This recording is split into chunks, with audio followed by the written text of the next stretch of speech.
Hey guys, Mark Ferrasci with ProTech Dog Training. I started out with some concepts I was giving you yesterday about my powers of 2s and 3s, and if you've been watching me long enough, you know that we've got 2 or 3 things going from bowl to bowl, going around in a circle, going up to here, an explosion release, and then he's learning to sit with his asi and his down command. He's now starting to have that verbal command that's being installed in that. And now, yesterday, we just started this focused healing bit where we want the head up high and we want him coming into the target hand. That's our main objective to start with, by the way. We just want the dog coming into that hand and realizing he's supposed to be chasing that hand so I can get the head set, so I can get him where I want to. Wherever the head goes, the body must follow. So keep that in mind when I'm doing that luring with the hand. There's a lot of even little pivots to the left or the right that are causing that rear end to move left or right in conjunction of where I want him, which is straight by my side, okay? So as we go, we're gonna start building this. Keep in mind, this is real rough. I want you to see the rough. I want you to see the struggles that I have trying to get this dog to go through it and to be able to be cognizant and aware of drive states and where his learning state of mind is. And I'll be pulling this together and basically inputting this new one, which is the focused heel and following that hand, intermixed in my other stuff. And watch how I use this other stuff to keep his motivation up, to keep him thinking positive thoughts and to want him to be doing the work. We want to end on a high point. You're going to see me bring toys out. A lot of little things that I'll do. I'll try to stay in frame. It's a little tough, and keep working him. And again, I want you to see the rough part of it. So I'm going to see if I can keep my mouth shut, which is hard for me to do, and not be talking to you because I want to convey a lot of stuff to you. But a lot of times I'm better served by paying attention to my animal. So let me go get him. We'll bring him out and we'll start. Come on, Loki, let me get you a small leash so I can block you from taking off. We don't have Demas out here today to get in the way, so that'll be good. And go ahead and just get a 6-foot leash to let you drag around. A little bit of a heft on the clasp, which means you'll feel that. Let's see what we got here. You ready? Huh? You ready? Let's go. Good boy, good. All right, let's go. Good boy, come on, let's go. Come on, let's go. Nope. Good. There you go. Good. All right, good boy. Good boy. Yay, Loki, good boy. Good, yes, good. Good, nope. Loki, yep, good boy, good. Now when you start having behaviors that he starts anticipating so much they become ingrained, he starts to do it down before he's asked, etc. You got to start kind of backing that out by not asking for it and doing other things. No. Good. He has a tendency to want to bite on the leash, so we're going to stop that. I want to do a little bit more of my circle. This is your back end awareness, guys. This is where it all starts, where you can start to have a dog. Look how he spins right into my side. Yes, and that's what that's all about. So now you can do quarter turns. We'll build on that as we go, and I'll show it to you. Loki, come on. Keeping him in tune with me, tough to do. When you've got a young mind, good boy, good. Nope. Good boy, good. That's my boy, good. Yes, good boy, good. That's my boy, good. Yes. And I want to try to keep growing this spinning without me pushing him. Yes, good boy, good. There you go. And now the other way. Come on, let's go. Good boy, good. Pay attention to my markers and how I'm putting them in there. Even if he really doesn't understand the marker, it's going in so that he starts to get a semblance of what it means. Remember that good is a duration marker. Good. I usually started on the down from my side right here. Good. And it basically starts out the dog learning to have patience and wait. Good. It means that you're doing the job. Keep it up. And we instill it right here. Good, because it's easy to convey the thought to the dog, convey the idea to the dog that he's getting the food coming to him. See, food goes to him. If I say, yep, good boy, that means explosion release. Now there he is on the ground again. That's the goal, is to not drop food on the ground. Nope. Good, and I've got to stop him from chewing after this leash. I'll do that with a no correction and kind of yank it out of his mouth, make it uncomfortable, right? To get him to reduce that. Good boy. You ready? Are you ready? Yep, good boy. Good, yeah, go, good boy. Nope. Good, I dropped it on the ground. I'll block it. I'll keep this rules up. The rules are that you don't get to have it until I give it to you out of my hand. After a while, what happens is the dog won't even try because he knows he can't get to it. Good boy, good. See how the dog's growing? Good, good. Yes, good boy, good. There you go. Good boy. We'll load the clicker a little bit. Good boy, yep. Good boy, good. All right, yep. Good boy, good. That's my boy, good. And we're on drive. Good boy, good. You ready, ready? And he's chasing my hand. Look where his attitude is.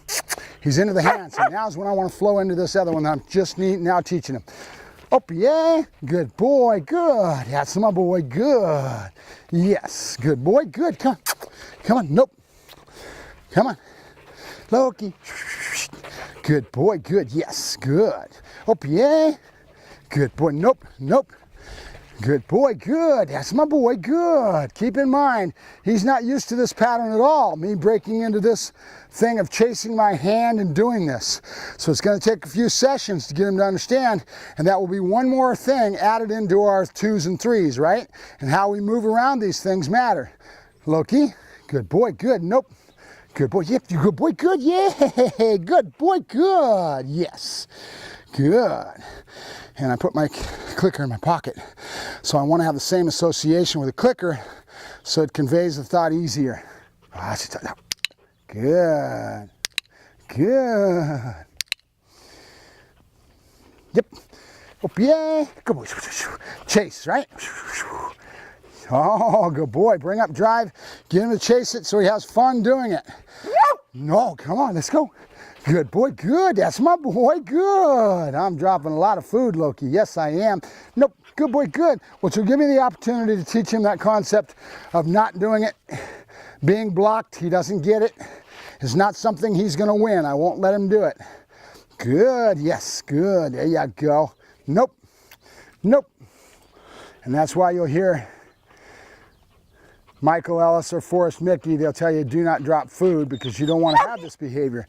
But again, it's going to happen, and I would rather convey the thought to you folks how I solve that problem, which means I've got a bad habit of dropping food. I don't want to. I want to try to not drop food if I can help it. But I block the dog and don't give him the opportunity to win that way. After a while, he starts to learn I'm going to block him, and he knows the only answer is to come back up to this hand for the food. Good, that's good. Loki, Kusha, good, nope, good. Loki, Aussie, good, that's my boy, good, all right, yep, hup, good boy, good, yay. And you notice how we're using movement, okay? Movement, chasing, going to the bowl, explosion release, that all helps us with our drive state. Good boy, good, otherwise the dog would get bored, right? If I do this in a very static, like one of the things that they teach as an example, they do the focused heel and the Schutzen IPO, Schutzen IGP, whatever you want to call the dang stuff this year. They'll change it next year, I'm sure. We'll have a new name next year. So when they do what they call focused heel and they're teaching the dog to stay centered on the person's face, they use a mirror. So you can see the mirror and you can watch the dog through the mirror is the idea. And the dog's at your side and you're doing what I call static. I mean, you're staying right there, time level, and then yes, and you reward, okay? So that's static. That's static work. And there's a lot of times that I'll move to a static type of posture and I'll do that, but not at this point because the dog's so young that his mind is so flighty that movement and breaking from one to the other type of a thing, the two powers of 2s and 3s, works a lot better for me. That's the way I work. Another trainer may like the static stuff and he's going to be in a static mode when he does his work. I bring that in when I feel I need it and I want to work on a specific thing. Okay, and when usually it means the dog is older. Okay, this guy's got such a young mind. He's not even 14 weeks old, maybe going on 15, and that means that his mind floats like a butterfly, right? He doesn't have the attention span. Good boy, good. Yes. Oh, what do you got? Huh? What do you got? Good boy, good. Yes, good boy, good. That's my boy, and that's all we need. I did a little bit of that healing, but I'll bring in a little bit more focus, a little bit more chasing that hand at my side. I'll keep showing him this picture, okay? And that will add up to getting to grow and grow and grow until now that is a big part of my piece of my puzzle and my powers of 2s and 3s and when I'm mixing from one to the other. So I'm still working on his back end awareness. I'm gonna start trying to stretch it where he's not getting pushed by my body, he's getting directed by the hands. If I bring Joker out, another one of my Malinois, it's an older dog that I bring out, I'll show you that I can go from a distance and go 6, 8 feet back and give him a hand signal and he'll actually spin with a hand signal. That's what we wanna grow it into. But a young mind like this is kind of hard. Now he figured out where my toys are at. Good boy, Loki, good, yay, good boy, Loki. Yes, good boy, good. Couche, good. Aussie, yeah, there you go, yep.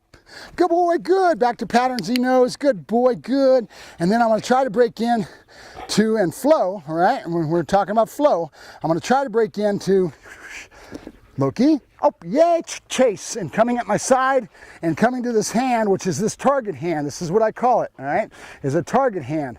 And then with this, I have pure power. Watch this. Wherever his head goes, his body must follow. So if I'm going in a straight line, he's most likely going to sit straight.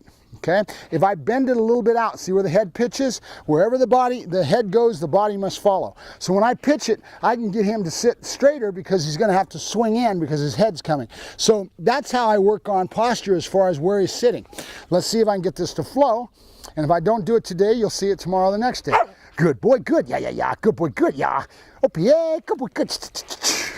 Good boy, good. Good boy, yes. Good boy, nope. That's what I was reaching for there. Let's see if I can get it to work. Nope. Now I'm gonna keep his head off the ground, not letting him have an opportunity to win by grabbing food off the ground. Good boy, good. Let's see if I can get this to flow. Oh, yeah, good boy, good. Yes, my boy, come on. Nope, come on. I'm doing a lot of guiding and leash. Yes, good.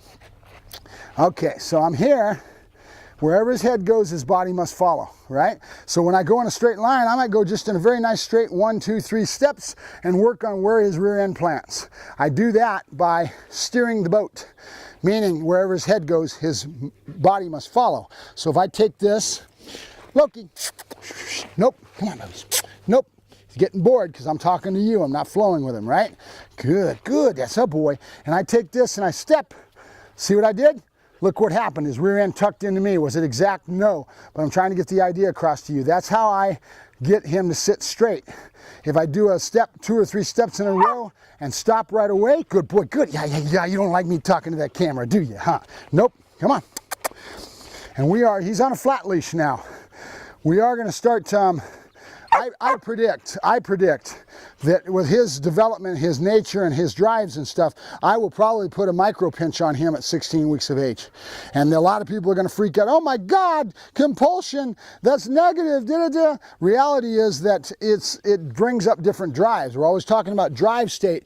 Frustration is a drive as far as I'm concerned. Using frustration to my benefit is a good thing. And if I can teach a dog to handle that and teach him frustration into drive, it's kind of a knee po-po, right? We've been using it for years, but Bart Ballone with his knee po-po training basically accented what he was doing with it, and he uses a stem color a lot with this. But it's the same thing I've been doing forever, which is building frustration with a pinch collar, boom, boom, boom, and the dog gets to learn to go into drive, and that builds drive and gets the dog into going after the food, that frustration. And I start teaching him that at a young age, depending on the dog. This is a high drive dog that's a little bit of a brat, okay? He's a little bit of a turd. That being the case, I need something that's gonna help me to going towards that and build that attitude of respect between our relationship early on. Otherwise, he'll walk over the top of me and I'll have major problems in other areas.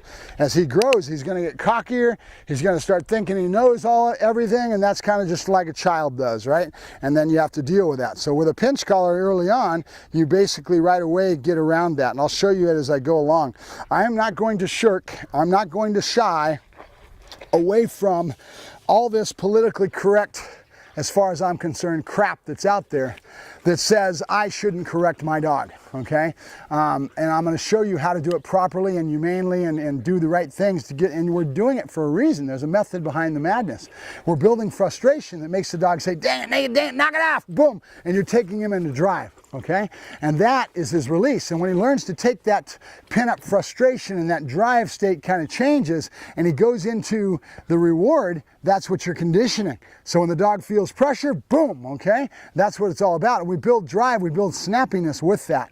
We're gonna find out how it goes with this guy that's so big, and his drive state's totally different than Rocky's, okay? Did I explain that to you when we have what my opinion is of these breed?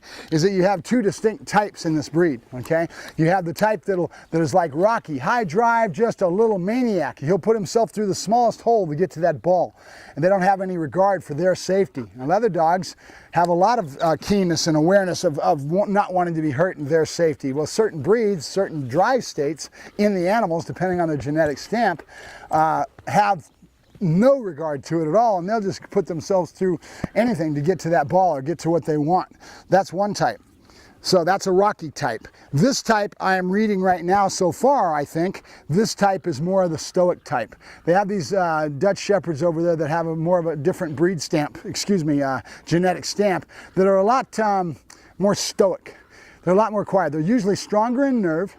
They're usually a little bit lot less to get wound up and go high pitch, high energy outflow, boom, where you're working at thresholds, okay? Go back to the concept of thresholds, where the dog just goes from 0 to 1,001 in just a snap of a button. That's a Rocky dog. These guys take a little bit more to get wound up, and when they finally do, it's all hell's loose when you try to contain that once they get to that drive state.